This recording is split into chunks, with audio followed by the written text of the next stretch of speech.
एक दिन वो था जिस दिन एसआई भर्ती का रिजल्ट आया था और हर घर में जश्न का माहौल था। हर परिवार अपने चाहे थे, सभी लोग बधाइयां दे रहे थे। लेकिन एक जब माननीय न्यायालय का निर्णय आया, उस दिन उन्हीं घरों में मायूसी छा गई। घरों में ही नहीं, पूरे क्षेत्र के लोगों में, कि हमारे युवाओं के साथ में ये ठीक नहीं हुआ। माननीय न्यायालय के निर्णय पर मैं कोई टिप्पणी नहीं करना चाहता, लेकिन इतना जरूर कहना चाहता हूं, तो इस भर्ती में जिस प्रकार से कुछ लोग अनियमितताएं करते पाए गए, उन लोगों को एसओजी ने गिरफ्तार कर लिया। जो उसके खिलाफ कानूनी दायरे में एक्शन लेना चाहिए था वो लिया। लेकिन हमारी न्याय व्यवस्था ये कहती है कि अगर एक से अधिक दोषी छूट जाए, लेकिन निर्दोष एक को भी सजा नहीं होनी चाहिए, ऐसी मानसिकता है न्याय व्यवस्था की। लेकिन यहाँ तो 5 या 6% लोग उस दायरे में आने के बावजूद अगर 95% लोग निर्दोष लोगों को आप उस भर्ती से बाहर करते हो, तो उस संबंध में जांच करने वाली एजेंसियों, चाहे मंत्रिमंडलीय समिति हो, चाहे हमारे राजनीतिक दल हो, चाहे विधानसभा में इस मुद्दे को लेकर के पक्ष में और विपक्ष में बोलने वाले हमारे सामान्य जनप्रतिनिधि हो, सबके सामने एक बड़ा प्रश्न चिन्ह रहता है। जब राजनीतिक दलों के और नेताओं का कोई आंच आती है या उनके हित का अहित का फैसला होता है, तुम रात को 12 बजे माननीय सुप्रीम कोर्ट का दरवाजा खुला करके और तुम्हारे हित में पैरवी करते हो, और माननीय न्यायालय भी रात को 12 बजे सुनवाई करके लोगों को न्याय देने का काम करती है। हम स्वागत करते हैं उसका। लेकिन यहाँ गरीब मेहनतकश और जो अपनी मेहनत के बल पर संवैधानिक व्यवस्था के तहत जो लोग चयनित होते हैं, परीक्षा पास करके उन 95% निर्दोष लोगों को तुम इस तरीके से एक ही निर्णय में घर भेज देते हो, यह कतई ठीक नहीं है। लेकिन एसओजी ने जो निर्णय, जो मंत्रिमंडलीय समिति का जो निर्णय है या उन्होंने जांच की, उसमें भी कई वर्ग के मंत्री होते हैं। हालांकि मंत्री की कोई जात नहीं होती है, लेकिन कहीं न कहीं तो उसने जाति में जन्म लिया है। उन लोगों ने ये नहीं देखा कि मेरे वर्ग के कितने लोग हैं इसमें शामिल, उन्होंने कैसे परीक्षा पास की और उनमें से कितने लोग दोषी हैं, इन बिंदुओं को छुआ तक नहीं। हमारे 33 जिलों का जो रिजल्ट है, जो सारणी बनी हुई है, कई जिले तो ऐसे हैं जिस जिले से एक भी व्यक्ति दोषी नहीं है, लेकिन उस जिले के सारे लोगों को भी बाहर कर दिया।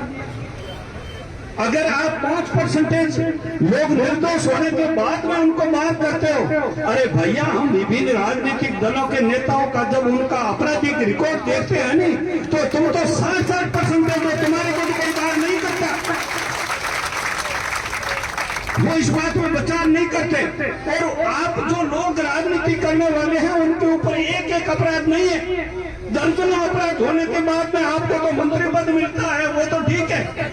लेकिन ये जो हमारे निर्दोष बच्चे जो अपनी काबिलियत से मेहनत से बाबा साहब क्या कहो कि शिक्षित बनो, संगठित रहो और संघर्ष करो, आप शिक्षित बने, अभी संगठित हो गए और आगे संघर्ष करना, इस बात को हमें नोट करना है। जो चुनाई है, जो पिछली 2010, 2016 और 2021 का तुलनात्मक भी उस रिपोर्ट में लिखा है, कहीं भी अप्रत्याशित भर्ती नहीं हुई है किसी जिले में। 2-4 महानगरों को छोड़ करके तो दहाई का भी आंकड़ा वहां छुआ नहीं गया है। और फिर भी कहता है कि हमारा जो सामान्य जनप्रतिनिधि के जालोर जिले में एक ही गांव के 100 थानेदार बन गए। उस व्यक्ति को बात तो कह दी, लेकिन उस समय की सरकार ने उनको को ये जवाब नहीं दिया कि भाई तुम जो बात कर रहे हो 2010, 2016 और 2021 में कुल मिलाकर के जाने जिले में 73 ही तो पास हुए हैं।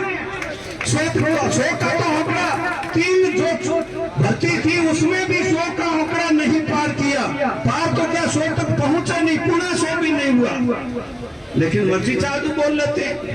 जब कांग्रेस का राज था तो हमारे विपक्ष है कि इनको नीचे दिखाने के लिए कि ये सारी भर्ती है निरस्त होनी चाहिए। इससे कोई बच नहीं सकता जिम्मेदारी से। माहौल इतना खराब बना दिया गया इस भर्ती के बारे में और हम लोग भी चुप रह गए क्योंकि माननीय न्यायालय में विचाराधीन था केस। लेकिन ये किसी भी सूरत में बर्दाश्त करने लायक नहीं है, किसी भी सूरत में ये न्याय नहीं है। तो अभी जो जिस प्रकार की बरसात आ रही है तो मैं मेरी बात कहना चाहता हूँ हम लोगों को, और विशेष करके मैं जिस वर्ग से आता हूँ उस वर्ग का एक भी व्यक्ति इस जांच के दायरे में नहीं आया, दोषी नहीं है। तो तुम उस अनुसूचित जाति वर्ग के 73 या 92 के आसपास जो चयनित है सारे इस गरीब तबके को, अच्छा उसके बावजूद कहना चाहता हूँ कि इस सरकार ने जो वैकेंसी निकाली उसमें हमारा 16% आरक्षण नहीं दिया, 11% तो आपने आरक्षण दिया और उसके बावजूद भी सबको घर भेज दिया। ये कल्याणकारी नीतियां हैं सरकारों की। ये जो विपक्ष में विधानसभा में बैठे हैं लोग एक दूसरे पर आरोप प्रत्यारोप लगाने का काम करते हैं, लेकिन गरीबों को न्याय कैसे मिलेगा? पीड़ित आज सभी है। आज की तारीख में जितने भी जो अभ्यर्थी है, जो लोग बाहर हुए हैं, सभी पीड़ित हैं। हम लोग जहां भी आप बुलाओगे पूरा दल बल और राजनीति से ऊपर उठ करके आपके साथ रहेंगे। जो भी नतीजा होगा उसको भुगतेंगे, लेकिन हम हारेंगे नहीं।